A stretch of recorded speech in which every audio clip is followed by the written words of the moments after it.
أعوذ بالله من الشيطان الرجيم.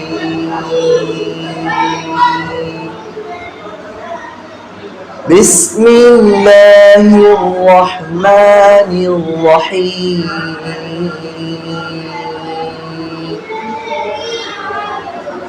وبدا لهم سيئات ما عملوا وحاق بهم ما كانوا به يستهزئون. وقيل اليوم ننساكم كما نسيتم لقاء يومكم هذا ومأواكم النار وما لكم من ناصرين. ذلكم بأنكم اتخذتم آيات الله هزوا وغرتكم الحياة الدنيا فاليوم لا يخرجون منها ولا هم يستعتبون. صدق الله مولانا العظيم. আরেকটা কয়েকটা সুর আছে। আউযু বিল্লাহি মিনাশ শাইতানির রাজীম। বিসমিল্লাহির রাহমানির রাহিম।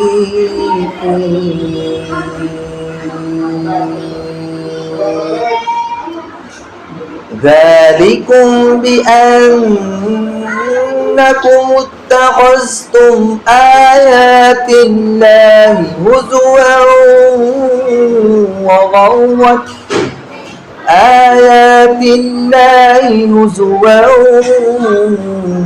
وغرتكم الحياة الدنيا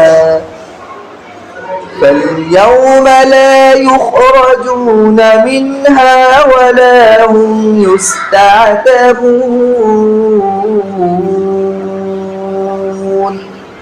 فلله الحمد رب السماوات ورب الأرض رب العالمين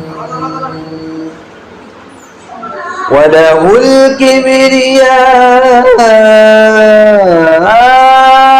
في السماوات والأرض وهو العزيز الحكيم.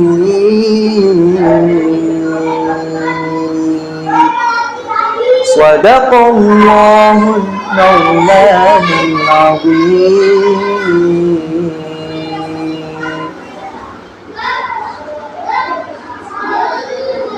أعوذ بالله من الشيطان الرجيم. بسم الله الرحمن الرحيم.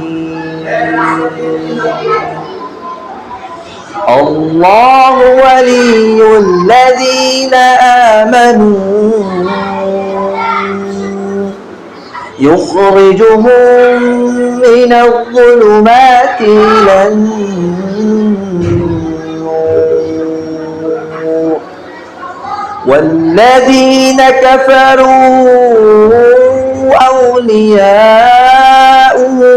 الطاغوت يخرجونهم من النور إلى الظلمات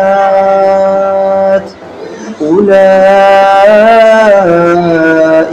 أصحاب النار هم فيها خالدون.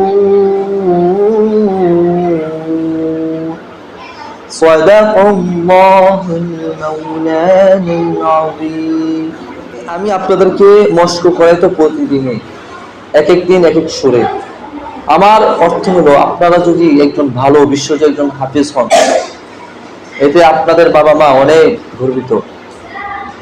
আমার যে সমস্ত ছাত্ররা আছে, হাফেজ যারা হয়েছে পূর্বের, আমি তাদেরকে বাংলাদেশের উচ্চ পর্যায়ে যে সমস্ত প্রতিযোগিতায় অংশগ্রহণ করে সে আমি সর্বোচ্চ চেষ্টা করছি।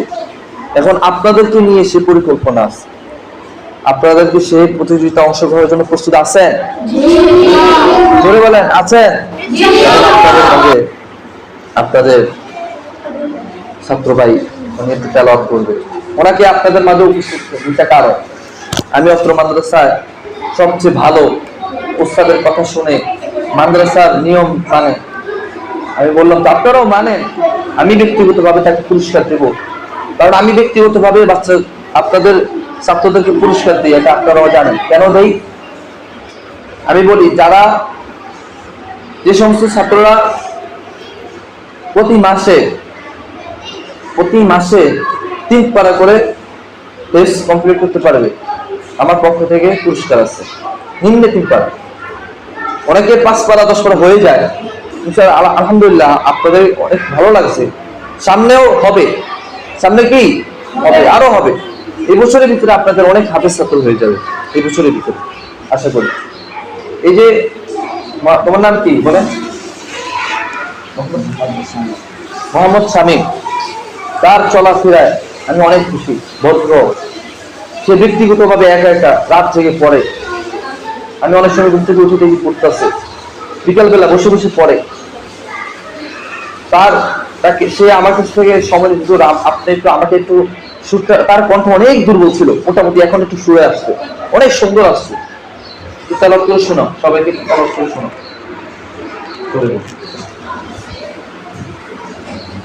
আসসালামু আলাইকুম ওয়া রাহমাতুল্লাহি ওয়া বারাকাতুহু। أعوذ بالله من الشيطان الرجيم. بسم الله الرحمن الرحيم. يا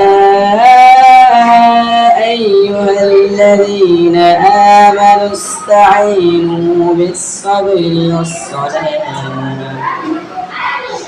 إن الله مع الصابرين. ولا تقولوا لمن يقتل في سبيل الله أموات بل أحياء ولكن لا تشعرون. ولنبلونكم بشيء من الخوف والجوع ونقص من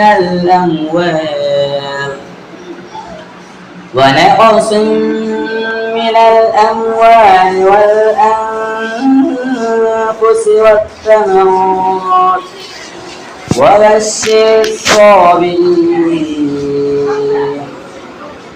الذين إذا أصابتهم مصيبة قالوا إنا لله وإنا إليه راجعون. صدق الله المولانا العظيم. মাশাআল্লাহ বলে বলেন। অনেক পরিবর্তন হয়েছে কিনা? আপনারা বলেন, আগে কি তার এইভাবে কণ্ঠ ছিল? 1% এখনো কিন্তু হয় নাই, এটা তো সামথিং 10% হয়েছে। সামনে থেকে আপনাদের জন্য আরো চমক উপহার থাকবে। আপনাদের এক একজনের কণ্ঠ অত্র নারায়ণগঞ্জের ভিতরে আমাদের এই মাদ্রাসা 1 নম্বরে থাকবে, অত্র নারায়ণগঞ্জের ভিতরে। আমার পরিকল্পনা হলো আপনাদেরকে নিয়ে সারা বিশ্বের ভিতরে প্রতিযোগিতা অংশগ্রহণ করা। আমার প্রয়োজনে আমার গাইড থেকে আমি খরচ করব, যদি আপনারা আমাদেরকে একটু সময় দেন। এই যে আপনাদের এই প্রতিষ্ঠানের পরিচালক মুফতি কামাল উদ্দিন সাহেব আপনাদেরকে নিয়ে অনেক চিন্তা করে, আমাকে প্রায় বলে, হুজুর আমার এই বাচ্চাদেরকে একটু ভালো একজন হাফেজ বানাবেন এবং তাদের কণ্ঠে যেন কোরআনের সুর থাকে। আমি আপনাদেরকে বললাম, কোরআনের পাখি আপনারা, আপনাদের কণ্ঠের আওয়াজ, কণ্ঠের সুর পুরা বাংলাদেশ শুনবে। যদি আপনারা, আমি যে তিনটা কথা বলবো, তিনটা অপশন দিব, এই তিনটা আপনারা মানতে পারবেন?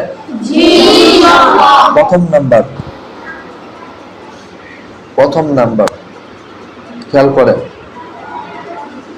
নিজের ভিতরে স্বপ্ন, নিজেকে বেশি বেশি স্বপ্ন দেখবেন যে আমি একজন ভালো হাফেজ হব, বিশ্বজয় হাফেজ হব। এই আশাটা রাখবেন, এই স্বপ্নটা ভাববেন, করবেন। আমি কিন্তু আজকে এই পর্যায়ে এমনি আসিনি, অনেক ছোটবেলা থেকে আমি স্বপ্ন দেখতাম যে আল্লাহ যেন আমাকে একজন ভালো একজন হাফেজ হিসেবে যেন কবুল করে। বিশ্বজয়ী হওয়ার নিয়ত করছি, চেষ্টা করছি, কিন্তু আল্লাহ পাক মোটামুটি বাংলাদেশের ভিতরে একটু হলেও পরিচিত করছে। যাই হোক, এটা সবার দোয়ায়, পরিবার, বাবা আমার দোয়ায়, আমার ওস্তাদ যারা ওস্তাদ আছেন, যারা আমার পিছনে অনেক কষ্ট করছেন। প্রথম নাম্বার কি, নিজেকে কি স্বপ্ন বেশি বেশি করে নিজের ভাবনা, স্বপ্ন ভাববেন যে আমি একজন ভালো হাফেজ হব, আলেম হব। এই যে ভাবলেন এক নম্বরে। দ্বিতীয় নম্বর কাজ কি, ওই স্বপ্নের উপরে আপনাকে গুরুত্ব দিতে হবে, ইহতেমাম করতে হবে, মজবুত ভাবে আপনাকে অটল থাকতে হবে। হাল কোনোভাবেই ছাড়বেন না। একটু জ্বর হইলেই ছুটি, একটু অসুস্থ হইলেই ছুটি, মাদ্রাসা বন্ধ দিলে 16 তারিখে আসতে চান না, তাহলে তো আপনার স্বপ্নে থেকে যাবে। আপনাকে দ্বিতীয় নাম্বার কি করতে হবে, মজবুত ভাবে হাল ধরতে হবে, ইহতেমামের সাথে গুরুত্ব দিতে হবে। ঠিক আছে? তিন নম্বরে মা বাবা, মাদ্রাসা উস্তাদ, মাদ্রাসা পরিচালকের যে নিয়ম, মাদ্রাসার যে নিয়ম, ওই নিয়ম অনুযায়ী আপনাকে চলাফেরা করতে হবে। পারবেন? মাদ্রাসা উস্তাদ আপনাকে যে দিক নির্দেশনা দিবে, পড়ালেখার গাইডলাইন, সব দিক দিয়ে আপনার খেয়াল করতে হবে এবং ওই সমস্ত ভালো ছাত্রকে আপনি ফলো করতে হবে, যাদের কণ্ঠ আছে, যাদের পড়ালেখার প্রতি মনোযোগ আছে, চিনেন তো আপনারা। এবং প্রয়োজন উস্তাদকে ফলো করবেন, যে আমার উস্তাদ কিভাবে নামাজে তেলাওয়াত করে, আমার উস্তাদ কিভাবে উনি মস্ক করান, তাসবিহগুলো খেয়াল করবেন। হরফের জন্য যে আপনাদেরকে যে নিয়ম কানুন আমি শিখাই দিলাম, খেয়াল করেন। এই যে কোরআন তেলাওয়াতের ক্ষেত্রে একটা রূপ, 1 ইঞ্চি একটা রূপ ফাঁক রাখবেন, মনে থাকবে? আপনারাই আগামী বিশ্বজয়, আপনারাই হলো আগামী বাংলাদেশের নেতা, আপনারাই বাংলাদেশ। এক একজনে তেলাওয়াত, এক একজনের সুর, আল্লাহ পাক আপনাদেরকে একজন দামি হাফেজ হিসাবে কবুল করুন, বলেন আমিন। এই প্রতিষ্ঠান আপনাদেরকে নিয়ে অনেক চিন্তা করে, আমাদের পরিচালক আপনাদেরকে নিয়ে অনেক স্বপ্ন, কবে যে আপনারা হাফেজ হবেন, কবে যে আপনারা একজন এই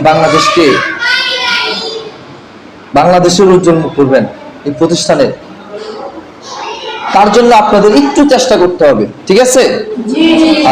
আজকে এখানেই বিদায় নিলাম। আসসালামু আলাইকুম।